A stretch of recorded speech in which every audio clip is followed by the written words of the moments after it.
Pope ফ্রান্সিসকে শেষবারের মতো দেখতে ভ্যাটিকানের সেন্ট পিটার্স ব্যাসিলিকায় ঢল নামে হাজারো মানুষের।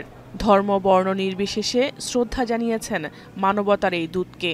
গত 4 দিনে প্রায় 2.5 লাখ মানুষ সরাসরি শ্রদ্ধা জানিয়েছেন পোপকে।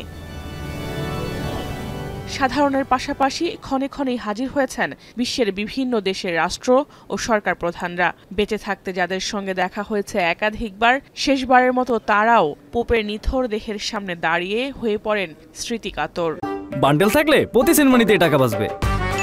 বিকাশ সেনমানি বান্ডেল কিনে জিতুন প্রতি লেনদেনে।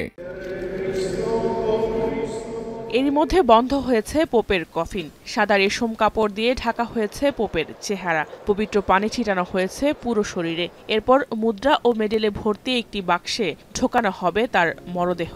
সঙ্গে থাকবে তার কর্মগুণের কিছু তালিকাও। স্থানীয় সময় শনিবার সকাল 10টায় ভ্যাটিকানের সেন্ট পিটার্স স্কয়ারে অনুষ্ঠিত হবে পোপের শেষকৃত্য। পরে তাকে সমাহিত করা হবে ঐতিহাসিক গির্জা সান্তা মারিয়া মাজৌরিতে। প্রথা অনুযায়ী সেন্ট পিটার্স ব্যাসিলিকাতে পোপ ফ্রান্সিসের সমাধি হওয়ার কথা থাকলেও তার ইচ্ছে অনুযায়ী সান্তা মারিয়া মাজৌরিতে হবে তার শেষ আশ্রয়স্থল। 1400 বছর আগে যিশু খ্রিস্টের মা ম্যারিকে প্রথম উৎসর্গ করা হয়েছিল ঐতিহাসিক এই গির্জাটি। এছাড়াও পোপ ফ্রান্সিসের বেশ পছন্দের জায়গা ছিল এটি।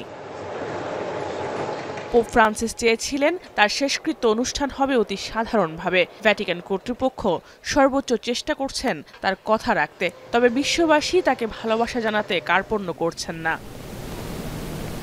পোপের শেষকৃত্য অনুষ্ঠানে যোগ দিচ্ছেন জাতিসংঘ মহাসচিব অ্যান্তনিও গুতেরেস, মার্কিন প্রেসিডেন্ট ডোনাল্ড ট্রাম্প, ব্রিটিশ যুবরাজ উইলিয়াম, যুক্তরাজ্যের প্রধানমন্ত্রী কিয়ার স্টারমার, ইউক্রেনের প্রেসিডেন্ট ভলোদিমির জেলেনস্কি, ইতালির প্রধানমন্ত্রী জর্জিয়া মেলানি, ফ্রান্সের প্রেসিডেন্ট ইমানুয়েল ম্যাক্রো, বাংলাদেশের অন্তর্বর্তী সরকার প্রধান ডক্টর মোহাম্মদ ইউনুস সহ বিশ্বের প্রায় 50টি দেশের সরকার ও রাষ্ট্রপ্রধান, 1.5 শতাধিক দেশের প্রতিনিধি উপস্থিত থাকবেন সেখানে।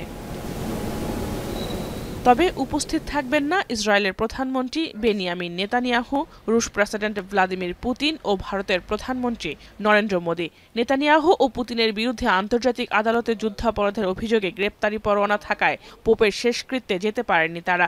তবে নরেন্দ্র মোদির অংশগ্রহণ না করার কারণ জানা যায়নি।